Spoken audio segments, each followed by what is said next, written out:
عزیز احمد صاحب نے ممبئی سے کیا تھا کہ حقوق العباد کا کیا پیغام ہے قرآن میں، اور ایک بات جو پرچے وغیرہ بانٹے جاتے ہیں فلاں کام کریں گے تو بھلا ہوگا نہیں تو برا ہو جائے گا، اس طرح کی بات بھی تھوڑا واضح فرما دیں، اور قرآن سننے کی فضیلت بتا دیجئے اور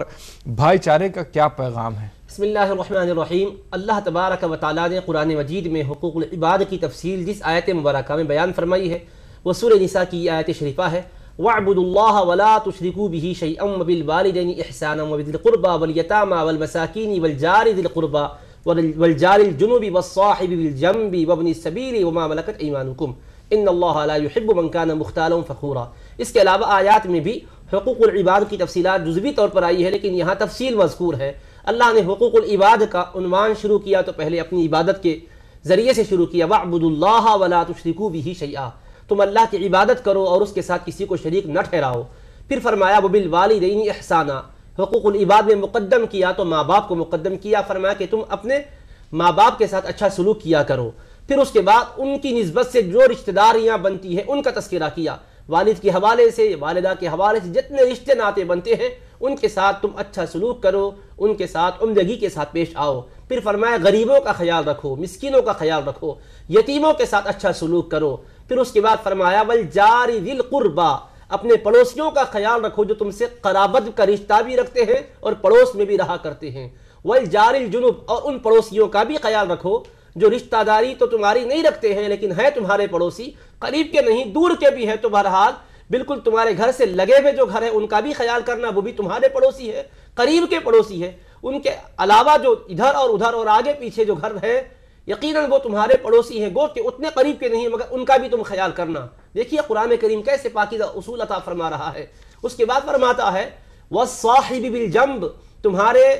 پہلو میں رہنے والے جو تمہارے ساتھی ہیں ان کا بھی خیال کرنا۔ مفسرین کرام نے اس میں عام دوستوں کا تو تذکرہ ہے ہی ہے، لیکن بالجنب کے لفظ سے اشارہ اس بات کی طرف ہوتا ہے، کہہ کر فرمایا کہ اپنی بیوی کا بھی خیال کرنا۔ ویسے بھی تو اس کے لیے مستقل احکام ہے ہی ہے، وَعَاشِرُوهُنَّ بِالْمَعْرُوفِ، کہ اپنی بیویوں کے ساتھ اچھے انداز سے پیش آؤ، لیکن صاحب بالجنب کا سب سے زیادہ استحقاق اگر رکھتی ہے تو اس کی بیوی رکھتی ہے، تو اس کا بھی اللہ پاک نے ذکر کر کے فرمایا کہ ان کے ساتھ بھی اچھا سلوک کیا جائے۔ پھر فرمایا کہ مسافروں کے ساتھ بھی اچھا سلوک کرو، خواہ وہ کسی مذہب کا ہو، خواہ وہ کسی مسلک کا ہو، لیکن تمہارا سلوک اس کو دیکھ کر نہیں ہونا چاہیے بلکہ یہ دیکھ کر ہونا چاہیے کہ تم اللہ کے ماننے والے ہو، رب تبارک و تعالیٰ کے ماننے والے ہو، اس کا کردار کیسے بھی کیوں نہ ہوگا تمہارا سلوک اچھا ہونا چاہیے۔ پھر آخر میں عنوان ختم کیا وَمَا مَلَكَتْ أَيْمَانُكُمْ، کہ تمہارے جو زیر دست ہیں، تمہارے باندیاں ہیں، تمہارے غلام ہیں، یا عام طور پر جس طرح سے تم کسی کو اپنے ماتحت رکھ کر کام لیتے ہو، تم اگر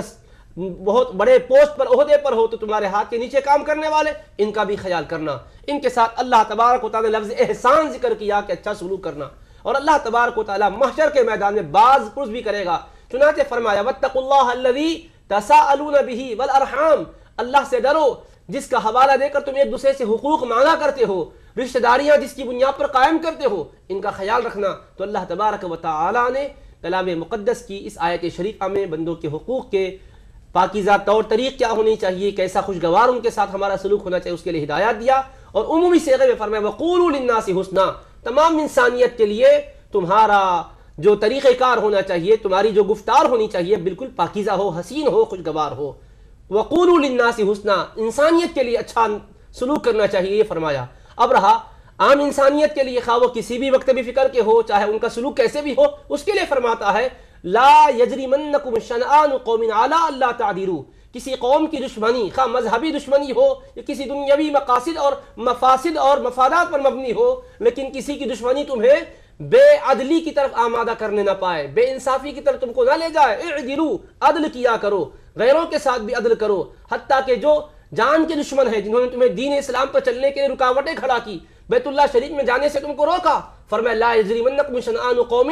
ان صدوکم عن المسجد الحرام ان تعتدوا، کہ تم زیادتی پر تمہارے لیے ان کی دشمنی جنہوں نے تمہیں مسجد حرام میں جانے سے روکا، زیادتی کرنے پر آمادہ نہ کرے، بلکہ تم عدل و انصاف کے ساتھ رہنا۔ تو آپ دیکھیں غیروں کے ساتھ بھی زیادتی کو روا نہیں رکھتا ہے، ان کے ساتھ بھی غیر انصافی کو روا نہیں رکھتا ہے، تو کس طرح سے اخوت کی تعلیم اسلام نہیں دیتا ہے۔ اور اب جو برادران اسلام ہیں ان کے لیے تو کہتا ہے انما المؤمنون اخوہ، مومن تو باہم ایک دوسرے سے برادری کا رشتہ رکھتے ہیں، اور دوسروں کا ذکر کر کے فرماتا ہے سورہ ممتحنہ میں